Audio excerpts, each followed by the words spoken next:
Good evening, Edinburgh. Good evening, London. Hello and welcome to those of you tuning in from all points in between and beyond. My name is Tom, and I'm going to be taking care of you for the next hour. Thank you for joining us for Dark Spirits, Black Humor. How is everyone tonight? Got some thumbs up. That's great. Welcome. Thank you so much for joining us. Now, before we begin in earnest, I do have to cover a few small tech details with you. I'm sorry, I will try to be as quick and painless with those as possible. But you may have noticed that we're on Zoom tonight. So number one, I'm going to encourage you to experience tonight's event in speaker view. That should make my face a little bit bigger, but you should still be able to see some of your fellow bar patrons across the top or down the side of your screen. Number two, cameras. I would like to encourage you to leave your cameras on tonight. This is a public bar, after all, and I'd love to be able to see your faces.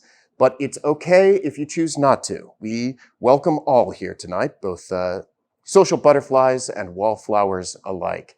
But if you do leave your camera off, other folks may notice some small black squares. Folks, if you see those, hover your cursor over one of those squares. Click on the little three dots that appear in the upper right-hand corner and select Hide Non-Video Participants. That will allow us to respect those people's privacy tonight, but should also show us more of the folks who do care to be seen.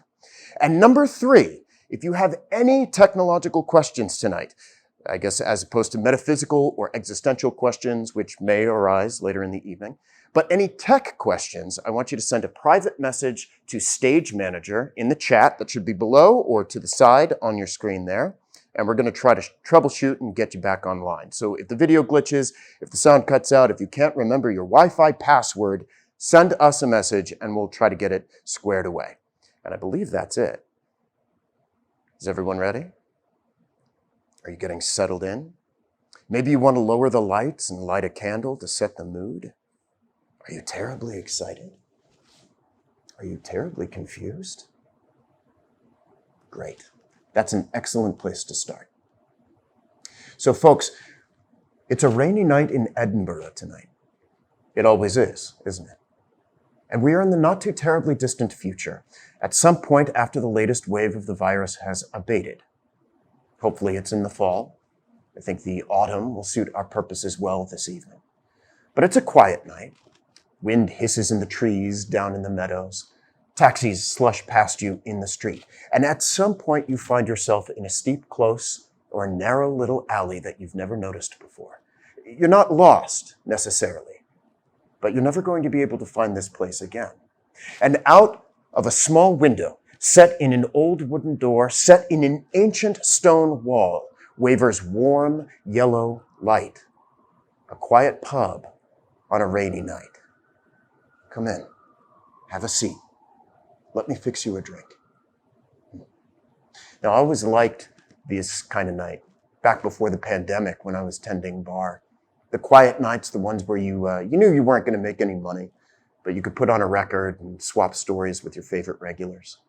Now, back before, when I first started bartending in New York, during the lean and hungry years when I wasn't actually on stage, I worked for this older guy, a real bon vivant, a real character. And the patrons loved him.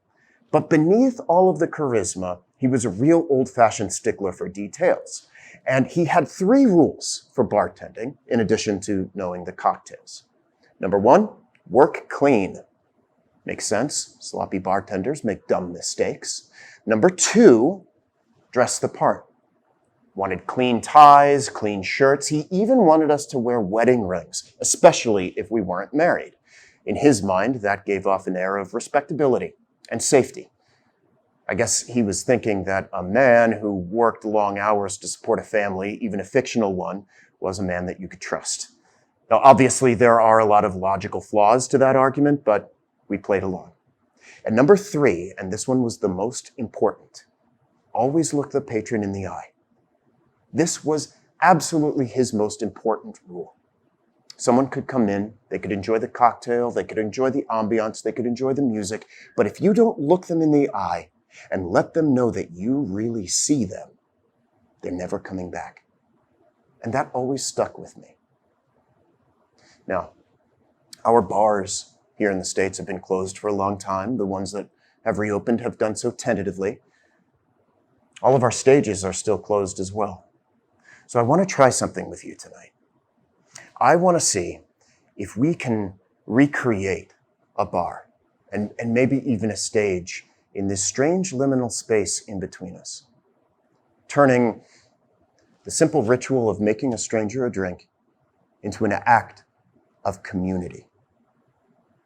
So what I'd like to do tonight, I'd like to make a drink, show you how I make it, and if you have the ingredients at home, you're more than welcome to play along.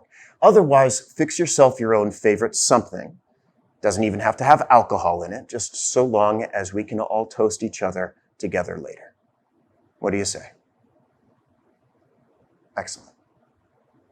So from 5,000 miles away, across 2 enormous continents, across an enormous ocean, through a global pandemic, through fear and incalculable suffering and loss, let's come together. And what better way to do that than over a drink? So the first drink I'm going to make for you tonight is a variation of a classic. It's a Scotch whiskey classic called the Rusty Nail. And it comes to us from Jeremy Allen at Minibar Hollywood. We're going to start off with an absinthe rinse. I'm just going to take a small amount. I'm going to use half a bar spoon here. I'm going to add it to the glass. And then you're going to roll it around and coat the inside of the glass. Then discard the rest. Now, if you're going to have a poetic love affair with any alcoholic spirit, absinthe is an excellent place to start. Back in the early 19th century, when this spirit was most popular, it was comprised of 3 main ingredients: anise, fennel, and, does anybody know the other? All right, I'll take the lead on this one. The hallucinogenic and moderately poisonous wormwood.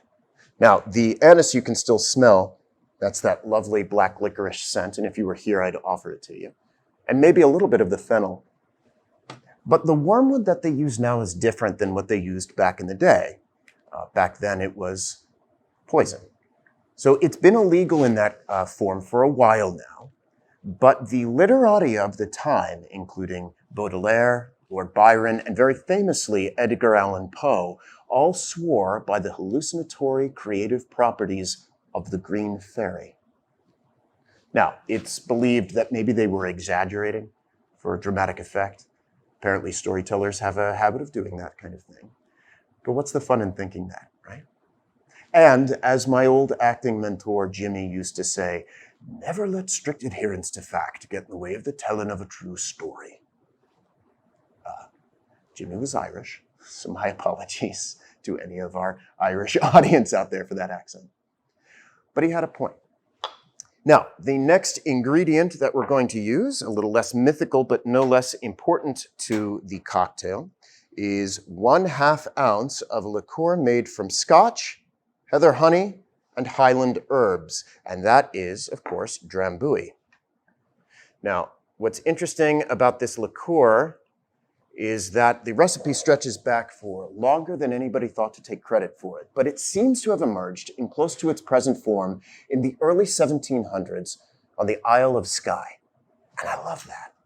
I love that we have just a taste, a literal taste of a tradition whose roots are lost to time. Lost to time somewhere in the windy islands and highlands of Scotland. And speaking of Scotland, our final component for this drink is, of course, 2 ounces of Scotch whiskey. There we are. Now I'm using Jura this evening. This is an excellent single malt, but my personal favorite is Lagavulin. It's another thing that I learned from Jimmy, which was always funny to me that Jimmy, who was this passionate nationalist Irishman, would have such a warm place in his heart for Scotch whiskey as opposed to Irish whiskey. But how did he put it? Both the Irish and the Scots had their nations pillaged by Englishmen, and rivalries aside, were both Celts. I think he was just looking for an excuse to drink Scotch, but we'll give him that. I almost forgot. There's rosemary. That's for remembrance. Extra credit if anybody knows who said that without looking. All right, we'll get to her later. And folks, you're going to use that to stir the drink together. And there we have it.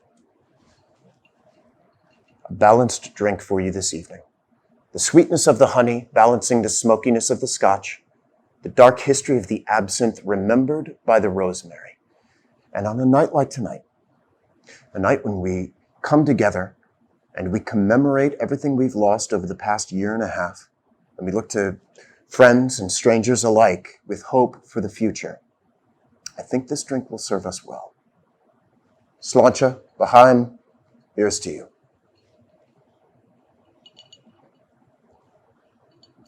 Now here is where I would normally be able to look you in the eye.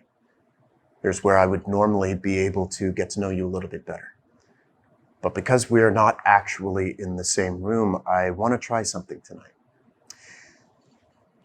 I'd like for you to take a moment and write in the chat something that you want to commemorate from this past year and a half. And it can be anything. It can be a newfound love of gardening. It could be the memory of a loved one whom you've lost. And I'm going to encourage you to share it, even if it's hard, especially if it's hard.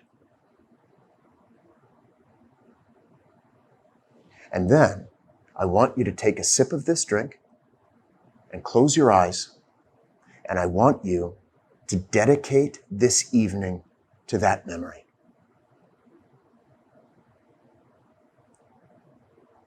Okay? So Melissa is saying, a year spent in pajamas. Okay, cheers to that. I will drink to that.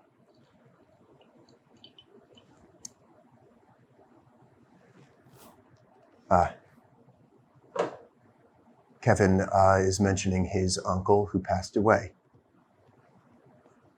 Kevin, you have our deepest condolences, and I want to thank you for joining us and for offering that up tonight.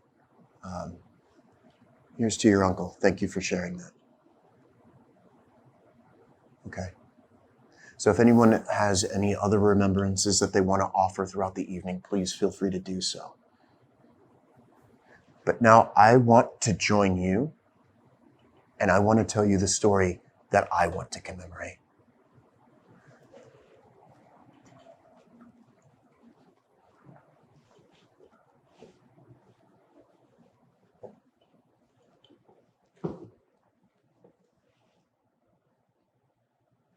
Talent isn't born, it's granted.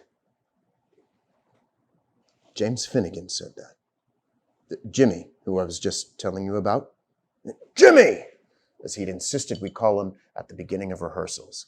He was holding his drink at eye level and studying us. But it comes at a cost, and at a certain point, you have to pay the debt. So we were at the Cat and the Fiddle, which was this low-ceilinged, brick-walled pub that was closest to the theater. It had been boisterous earlier in the evening, but had gotten quiet as the rainy night grew long. There was a fire low in the hearth at the back of the tap room. And the remnants of our cast, mostly just the young actors who had formed this kind of good-natured cult of personality around Jimmy, were now the bar's only inhabitants. Even the bartender had stepped out for her late shift cigarette. So we were 3 weeks into rehearsal for the National Shakespeare Company's production of Measure for Measure, starring the dynamic and very famous Irish actor seated at the corner of the bar in front of us. I had stepped in very last minute to cover for a buddy of mine from conservatory, my friend Paul, who had ducked out to do this enviable cable period drama out in Vancouver. And through one of these casual professional favors that had taken him all of 40 seconds to accomplish, but could confer a lifetime of consequence on its recipient, Paul had recommended me to replace him in the role of Claudio 3 days before rehearsals were set to begin. Now, I don't know what spell his charm cast, but not only did the prestigious company accept his severed contract with encouragement and genuine well wishes, but they also agreed to have me for the part. So here I am. We're 1 week out from our first performance, and I am drinking scotch, the cheap stuff, and swapping even cheaper theater ghost stories with the great James Finnegan. Now, I don't know, I think a lot of you are in the theater business, but you probably know this. These stories are locally dyed and spun versions of the same yarn, right? In any theater that you go, you will probably hear a variation of one of these. The woman in white glimpsed briefly in the catwalk, right? Or the unfortunate stagehand trapped by a fire in the lighting rig, that kind of thing. Jimmy's story, however, that of this dark entity that could confer brilliance upon an artist or withdraw it, was particularly unique and engrossing, and it wasn't just because he was a masterful storyteller, though he was most certainly that. No. His voice was low, and his eyes blazed in the low light of the bar. And he told us that at the beginning of his career, while working on a Kit Marlowe play at the Abbey Theatre in Dublin, Jimmy had been seen through and through by someone. Or something, rather. Something sinister, dark, and very still. And as unsettling as it was for him to remember that moment, he knew that all of his later success had come about because of it. It's a pretty good story. Cynthia, one of my castmates, suggested that maybe it was just a theater critic from The Guardian. I volunteered to pay whatever spiritual debt was required to avoid going back to work in a bar. Careful, lad. Keep the devil far away from this run, please, and thank you. I'd like never to look into his eyes again. My buddy Kyle punched me in the shoulder. You know what I think it is? And here, Jimmy started to elide the story into something a bit more philosophical. All this talk of ghosts and such, I think it's just about knowing that the most important word in Shakespeare, the most important word in life, is time. Now, I was very young. I was very drunk at this point, so maybe this sounded a bit more profound than it actually was, but I thought about it. The meter of the verse. Time. The great sonnets of love made vital by their awareness of death. Time. Youth's a stuff will not endure. It's an ephemeral art, theater. Words replaced by silence. Fuck me, that is wretched. I was utterly enchanted. Now, it wouldn't be hard to imagine that Jimmy's own professional career had been the result of some kind of Faustian bargain. He had blazed with talent and promise across the stages of London as a young man, moving from juvenile lead of the Royal Shakespeare Company opposite the yet-to-be-damed Evelyn Home to a star-making turn in the BBC adaptation of the Sabatini swashbuckling epic Scaramouche. Throughout the UK during the early 1980s, his ethically dubious but effective Agent Proctor in the Master Spy series set a benchmark for roguish television charm, and it was in this role that he dazzled my mother, who watched every episode courtesy of Masterpiece Theater on PBS from our suburban Kansas City living room. Do you remember this story, this show? It's fantastic. If you get a chance, look it up. I only remember the beginning, the opening credits, which was all that I was allowed to watch before being shipped off to bed.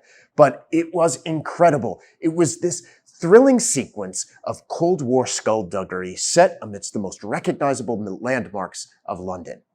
There were two villains cupping cigarettes in the stony shadows of Parliament.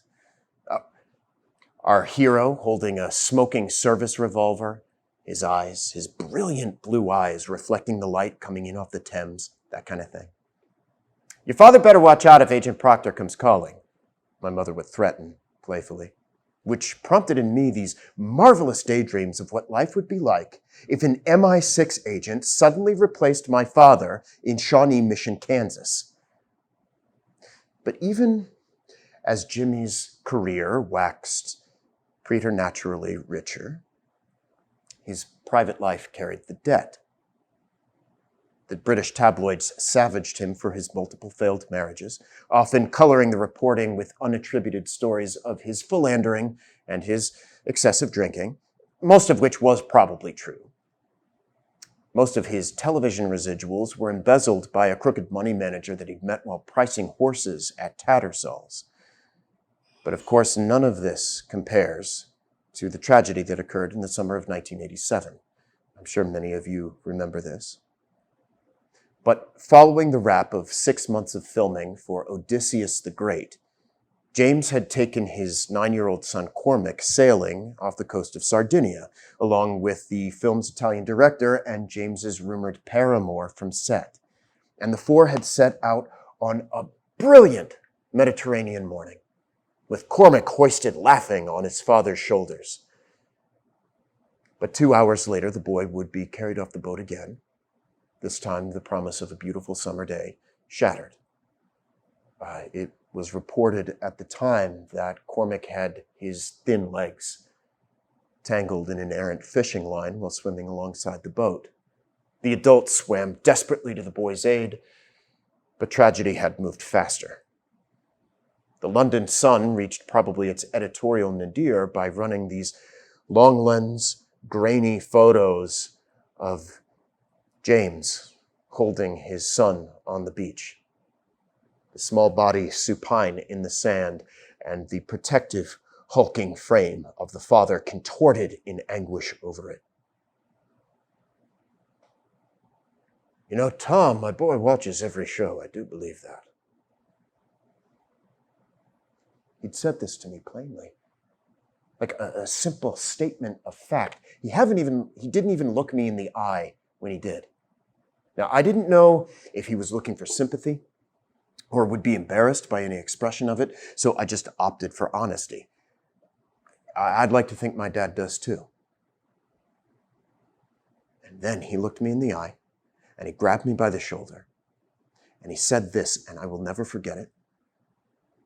"Well, then we'd better do a good fucking job. Would hate for them to have to watch a pile of ass-hot dog shit night after night." And then he waved for another round. "Thanks, love. To our betters. To our betters."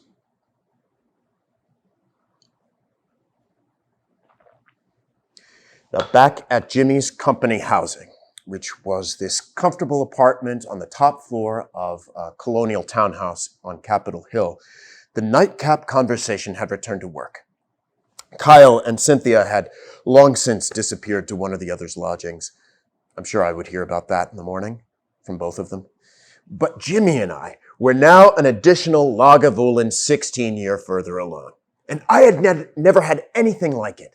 So I was breathing carefully, trying to savor the taste of the scotch, but also very aware of my stomach's potential rebellion. Jimmy brought up what a right noble prick our director Stephen was. True. But that he always had a hell of a vision. We talked about the history of the Belmont, our marvelous little jewel box of a theater. I told Jimmy the possibly apocryphal story that Abraham Lincoln had tickets to see Julius Caesar at the Belmont instead of our American cousin at Ford's that fateful night in 1865. Oh, the irony, right? And can you imagine how different history would have been if Lincoln had just stuck to the classics? Well, at a certain point, Jimmy brought up my monologue in the third act, where Claudio ruminates on death. It's the bleeding heart of the play, or at least the spleen of it. What? Tom, the Elizabethans believed a lot of ludicrous things, like that melancholy was caused by an excess of black humor in the spleen. I sense you've a touch of that. Bingo. I played this part on tour when I was about your age. How old are you again? 24, just turned. 24, just turned. You're almost my boy's age. Would have been. The wind creaked in the dark colonial windows. I'm so sorry, Jimmy, for your son. I really am. Yeah, thanks, but, he's watching. And the assuredness in his voice erased any trace of the maudlin. You're going to have to be digging deep on this one, lad. And I believe that you can. But it's a hell of a thing to be given to a bunch of strangers night after night.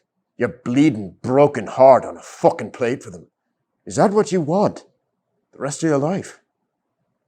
Yes, I told him. It was. Good on you. Now at this point, I tried to avoid moving my head. The room had begun to shift gently but continuously to the left. You know this feeling? And then this bastard says to me, Tom, I want you to say the words now. And this time I want you to think about every actor who said those same words over the past 400 years. Where are they now? Well, that thought sobered me. Every vibrant life gone. Every communal moment in the theater gone. Time, the most important word, had subsumed everything but the text into nothingness. And one day time would take that too. Jimmy grabbed my hand in both of his, and he lowered his head. I hesitated. The moment felt too intimate, too uncomfortable. A young man without a father, grieving alongside an older man missing his son, through poetry, no less. He grabbed my hand and he squeezed it hard. And images from that sorrowful Sardinian beach from 16 years earlier surged unwelcome into my mind. And I could see everything. The wide, blinding sky, the marina officials running to shore, the limp little body.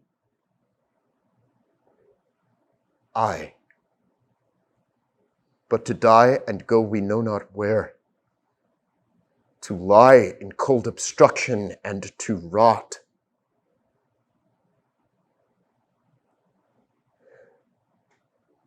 The words are round and clear in my mouth. A cavern yawns open inside me, and from that void well up memories like dark and cold water. Myself as a boy, throwing rocks at a dead bird in the woods behind our house, my older sister urgently pulling me away. Birds again. A flock of blackbirds startled by something out of a field of icy mud just beyond the parking lot of the Lawrence Memorial Hospital. My father in his unfamiliar bed there, his feet weak and crooked underneath a blanket. Or to be imprisoned in the viewless winds and blown with restless violence round about the pendant world. I hear my father making clumsy, thick-tongued, plaintive sounds that should be words but are now indecipherable to us. I hear my mother shushing him piteously. I hear the whispers of my extended family as they slowly comprehend the stroke's impact on my father's speech.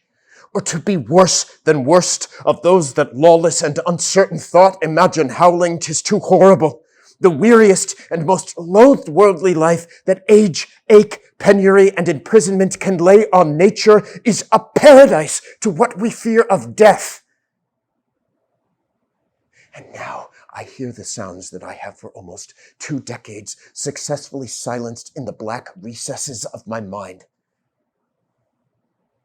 My father's wail of anguish. And my own childish, panicked laughter in response. I stopped. My body shuddered. I felt sickened. Jimmy studied me queerly, and I wondered for a moment if he had somehow impossibly seen my thoughts. I tried to avoid moving in the chair, but emotions heaved like waves inside my skull. My fear of some ill-determined exposure, hot-eyed rage with no target, aching loss, aloneness. Breathe. I did. Under Jimmy's gaze, my mind settled. I imagined feathers falling peacefully on a wooden floor, rain gently soughed against the window. Now do that 8 shows a week. It sounded even then like a curse. Now, despite his ubiquity on television during my youth, Jimmy's most important performance, for me at least, had been on stage. During my impoverished year studying abroad in London, I had talked my way around a £5 ticket and into a matinee performance of A Midsummer Night's Dream at the reconstructed Globe Theatre. And I remember I was standing there on the cement in this cohort of other young tourist groundlings, and Jimmy was performing the buffoonish role of Bottom the Weaver, leaving no laugh unclaimed. He was unrecognizable, save for his characteristic hypnotic charm. And now there is a moment late in the play, a very famous moment, where Bottom wakes up after a night of pleasure with the fairy queen Titania, and he has returned to his true form after suffering a spell that had turned his head into that of an ass. And in thinking back on the dream and in thinking back on his memories and mistaking them for a dream, he says this. He says, "I have had a most rare vision.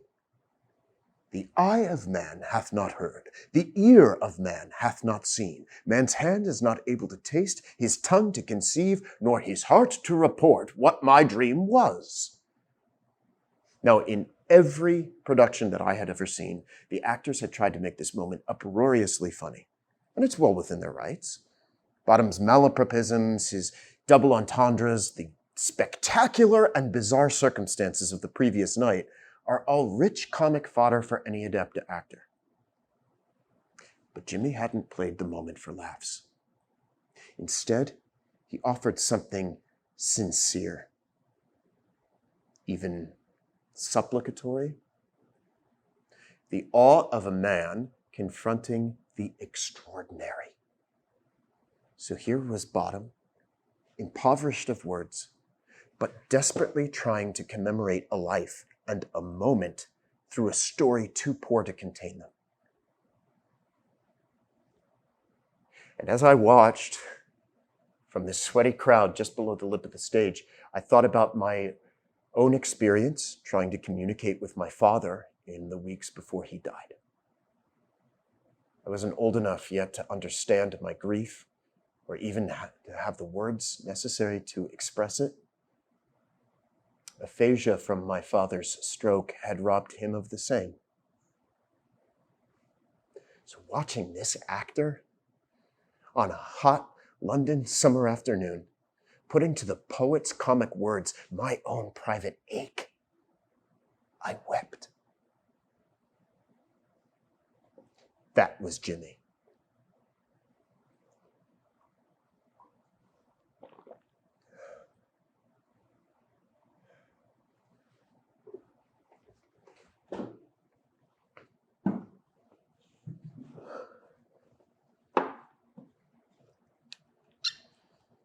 Now, Given my experience at his apartment that strange night, I wasn't entirely surprised the next morning when Jimmy was absent from rehearsal. I felt foul and half-formed, and I was surprised that I had even made it in myself, and Jimmy had put away more scotch than I had. Despite his formidable constitution and his decades of passionate alcoholism, he was still an older man. I had to remind myself of that. So Clara, our stage manager, made this slyly knowing announcement that Jimmy was under the weather. So she and our director, Stephen, were moving things around for that afternoon and canceling the designer run-through schedule later that evening. The rain continued all day, and the gentle sound on the roof of the theater was a comfort to me.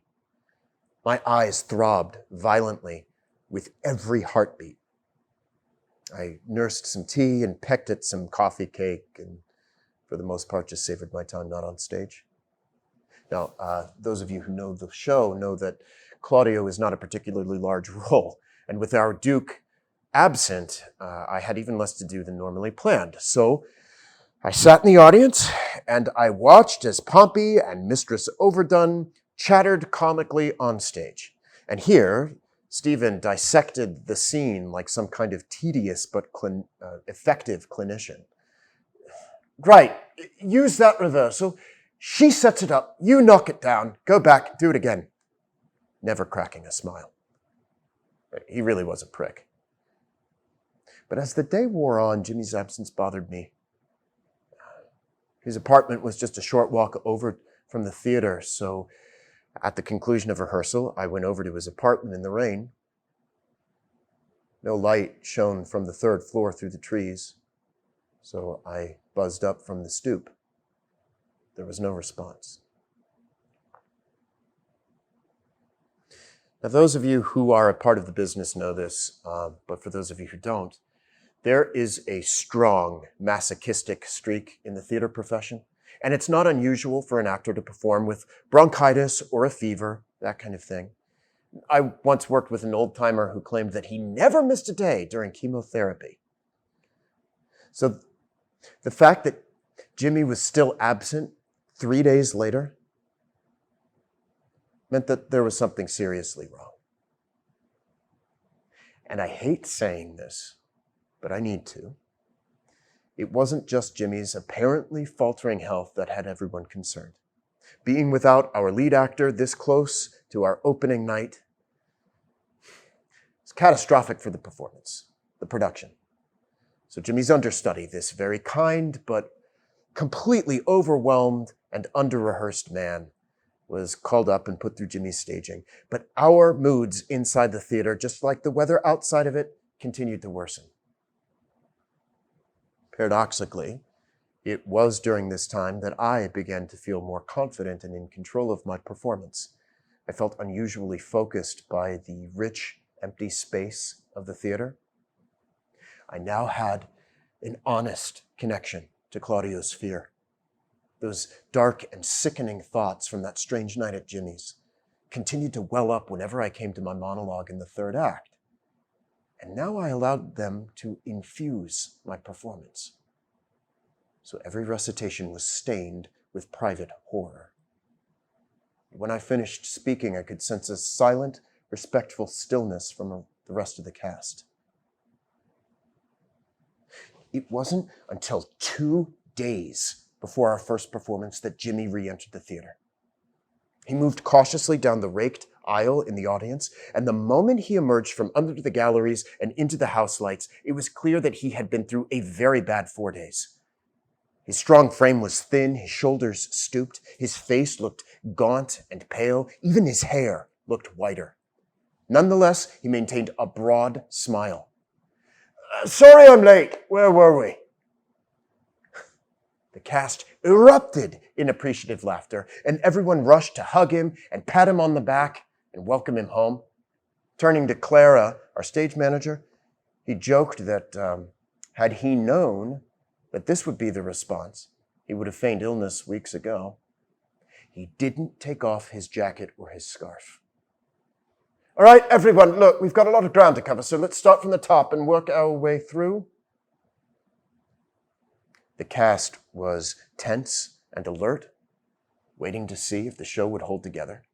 And here, Jimmy's experience shone through his visible fatigue. He made every entrance and said every line, but never with his customary brio. So 2 nights later, it is our opening night.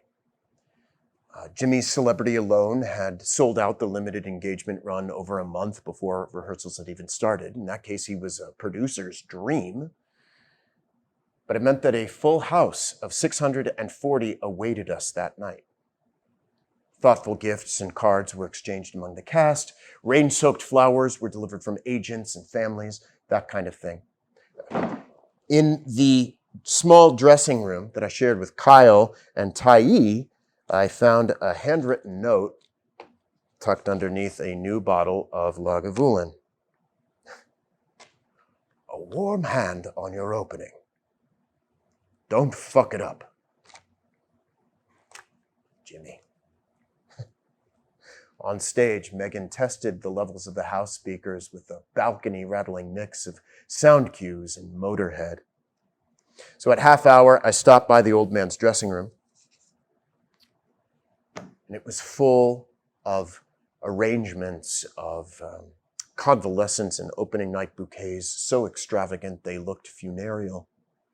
And Jimmy sat, half costumed in the amber glow of the Edison bulbs framing the mirror, his linen shirt hanging open at his chest, his enormous black boots unlaced. On the space in front of him, in front of the mirror, were 2 framed photographs. One of the full company on set, as a gift from the stage management. The other of Jimmy with Cormac, who was holding a white cat in front of a farmhouse. And on the dressing table, in the small space not devoted to flowers and makeup trays, used tissues and dirty, unwashed coffee mugs, sat Jimmy's script. The diligent work of months covered every blank space on the pages in arcane notation. Thick slashes and curls over every syllable marking the meter. Underlined passages of significance, copious marginalia. Here sat Prospero in his study. How you feeling tonight, Tom? Just fine, Jimmy. Do you need anything? Do you mind just sitting with me a bit? So I found a spot on the couch, which was tucked somewhat awkwardly underneath a hanging clothing rack. And we just sat there, without really saying much, listening to the Schubert playing from the radio in the corner, and the sounds of our first major audience swelling over the monitors above. Finally, I said to him, "Hey, break a leg tonight, old man. If nothing else, you'll get through it."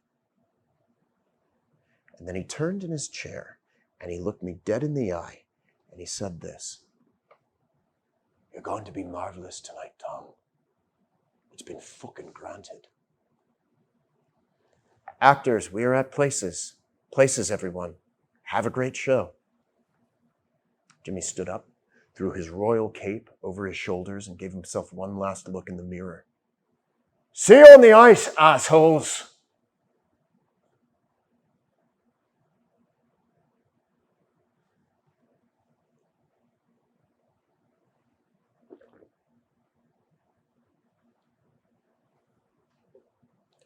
The Belmont.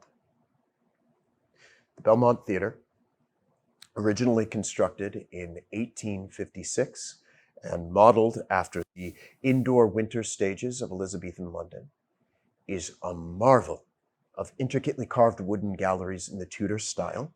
The stage thrusts into a rectangular audience house, over which hang 3 perpendicular balconies joined at right angles. Now, the first balcony faces the stage directly, and the other 2 loom opposite one another.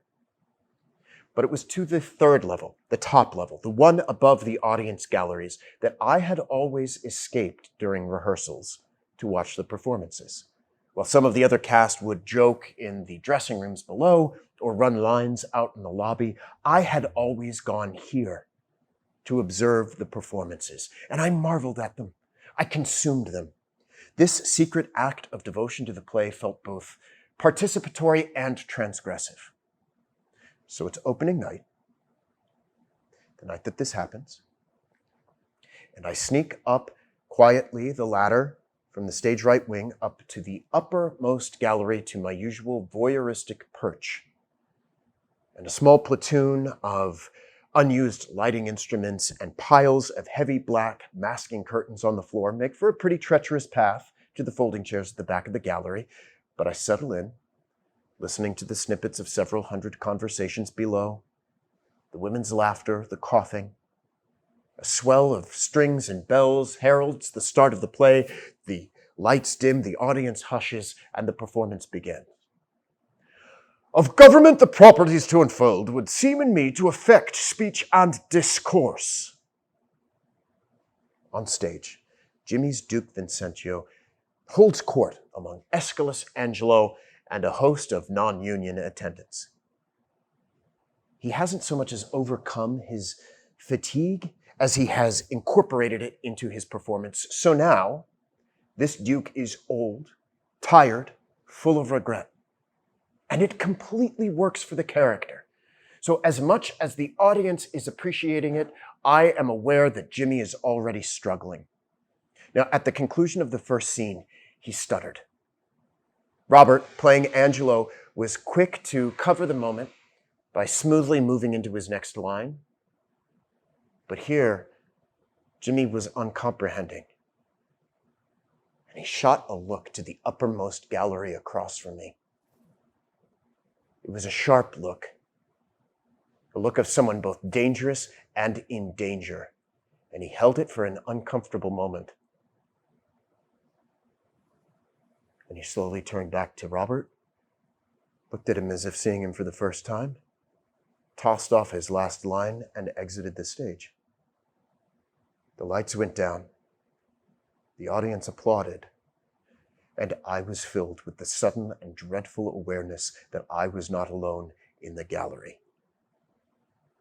Chilled, I hastened back to the ladder, down to the stage right wing, to wait for my first entrance. I felt sick, a strange cold bile rising in my stomach. Kyle noticed, grinned at my apparent nerves, clapped me on the back. I nodded to him. I nodded to the crew. I placed my hands in the prop shackles and was led into the play. Fellow, why dost thou show me thus to the world? Bear me to prison where I am committed. My voice fills the theater. I slowly grow to command myself in the scene. I allow myself one look to the uppermost gallery, but the stage lights are on full now, and my eyes can't penetrate the darkness beyond. As Act 3 approaches, I wait in the red glow of the cue light in the wings, with Monica, who's playing my sister Isabella. She grabs my hand and mouths a silent, "Are you okay?" And I nod. It's a lie, but I'm determined to channel everything into this performance. My jagged fear from the gallery, the black humor roiling my stomach, in the red light, her angular features and her small sharp teeth appear infernal, sexual, wicked. The light goes out. I walk out into the darkness and hold forth in front of 640 souls. So then you hope of pardon from Lord Angelo. The miserable have no other medicine but only hope. I've hoped to live, but am prepared to die. The absolute for death. And in the simplicity of Jimmy's delivery, I comprehend a reservoir of sadness and loss. Either death or life shall thereby be the sweeter. And now, here for me, is the beating, broken heart of the play, or at least the spleen of it. Now, sister, what's the comfort? Memories of my father swamp the careful channels that I have constructed for them in my mind. I am now an 8-year-old boy at the memorial service, watching my mother sob, lean on my older cousin's arm, an 8-year-old boy furious at a cluster of small brown birds that chirped distractingly in the grass. My heart cleaves, and out onto the stage pours every naked memory. And underneath all of it, underneath my lines and my intention, underneath my memories and my sadness and my anger, is a thought that I have carried with me for longer than I have had the words necessary to shape it. How unfair it is to be at the mercy of time. The audience is silent. They've listened. I feel purged and clean. Monica takes charge of the scene now, fully challenged by the play's central moral conundrum. And in her rage and her betrayal, she is magnificent to behold. On his cue, Jimmy steps forward into the light. "She, Claudia, that you wronged." But he has inserted a line from the end of the play. It is an easy mistake to cover, so I improvise a hasty, "She that I wronged shall I look to restore." But Jimmy's not there. His hand flies to his chest as if to contain something from being ripped out of it. And then he turns and looks to the back of the audience. Terror washes over him. "Tom." And I follow his gaze to the back of the theater. There, standing in the darkness, recessed under the gallery, is a tall figure, terribly thin and stone still. It leaned crookedly forward, watching us. Its only other visible feature was a pair of malevolent blue eyes that shone icily out of the darkness. Even from the far vantage of the stage, I could tell that they were impossibly my father's eyes, now no longer possessed by his final moments of fear, but instead the progenitor and instrument of it. Time evaporated as the thing looked into me. I felt weakened and sick. Memories of my father emerged from out of the darkness as if on the figure's command. And now, in every one, I was no longer alone with him. This figure was present in every moment. Now, standing in a field of icy mud, startling birds, watching. Now, in my father's hospital room, as he wept unintelligibly, watching. Now, surrounded by a small cluster of brown birds at the funeral. My mind revolted that it had always been there, this figure, unbeknownst to me, but silently judging me. Equally horrifying was the knowledge that it was now forever enmeshed in those memories. No moment of my life would remain unperverted by its presence.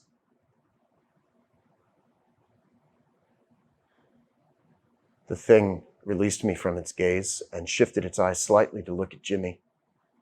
I knew immediately that to him, those eyes now belonged to his son. Jimmy swayed on his feet and his face contorted. I tried to reach out to grab him by the arm, but my body was unresponsive. And then he collapsed to the stage. Time uneasily staggered forward again as this sound rushed throughout the audience. The moment and the tumult that followed was this violently rocking sea, and I was just cast about within it. I believe I reached Jimmy first, but I don't remember the sound that erupted from me when I did.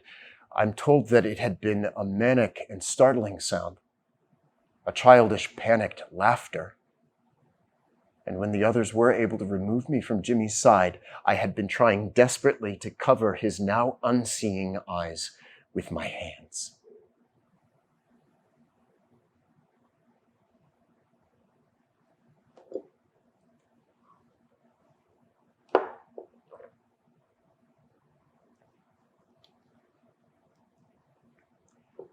In the years since, I've come to understand that the break that I suffered That night, that terrible night at the outset of my career, was just my entrance into an adulthood of both suffering and promise. Too often, those outside our profession romanticize mental illness. But there is no romance to suffering. There is no grand lesson to be learned from it, but patience, maybe, humility. I have not reached the same professional heights that my brief mentor once had.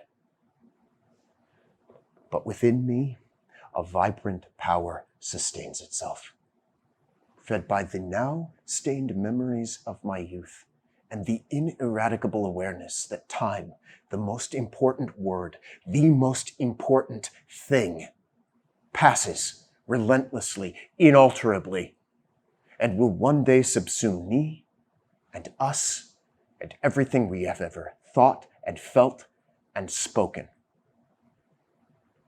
But until then, I can offer myself to an audience's need, channeling their suffering through my own and into a greater narrative. And maybe for a moment, I can help release them from it. When I feel grandiose, as sometimes I inexplicably do, I can believe that this is an act of service. But there has not been, nor will there ever be, a moment, a performance that I give where I do not allow myself one look to the back of the audience or up into the darkness of the galleries, wondering if or when the figure with the watchful eyes from my father will come back to collect the debt of the terrible gift it took from James Finnegan and granted to me.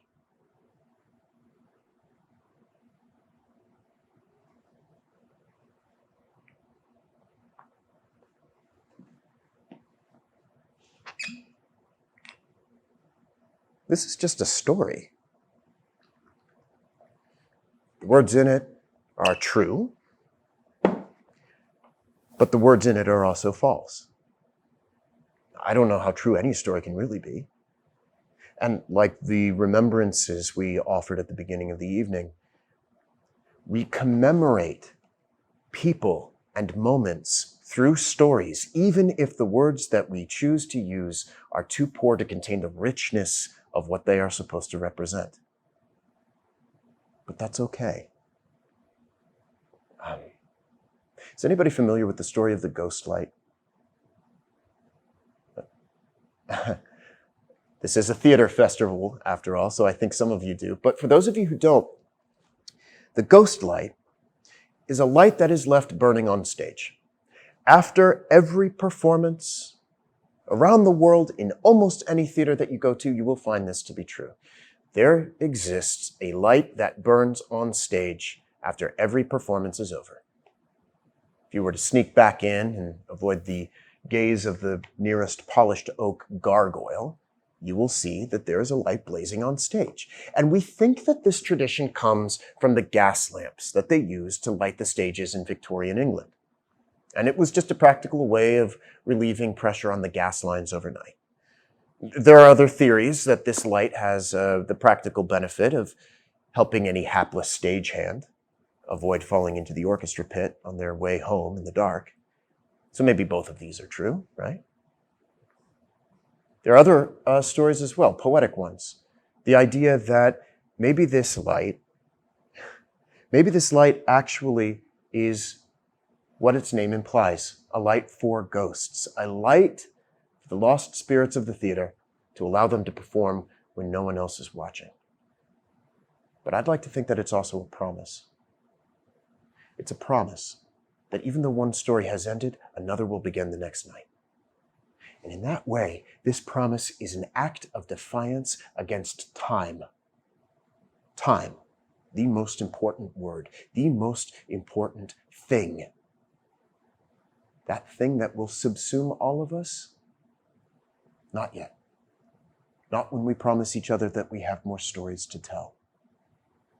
So the last drink that I want to offer you tonight is called a ghost light. And the recipe is interesting in that there is no recipe. It's whatever you choose to make after this performance is over. And I want you to make it, and I want you to enjoy it, and I want you to think of it as a promise of future drinks and future camaraderie in the places where we will one day again find community. Thank you so much for joining us tonight. My name is Mark Jude Sullivan. We are InHouse Theatre. We're with Assembly Festival, and I hope that you have a wonderful rest of your Edinburgh Fringe Festival experience. Thank you. Good night.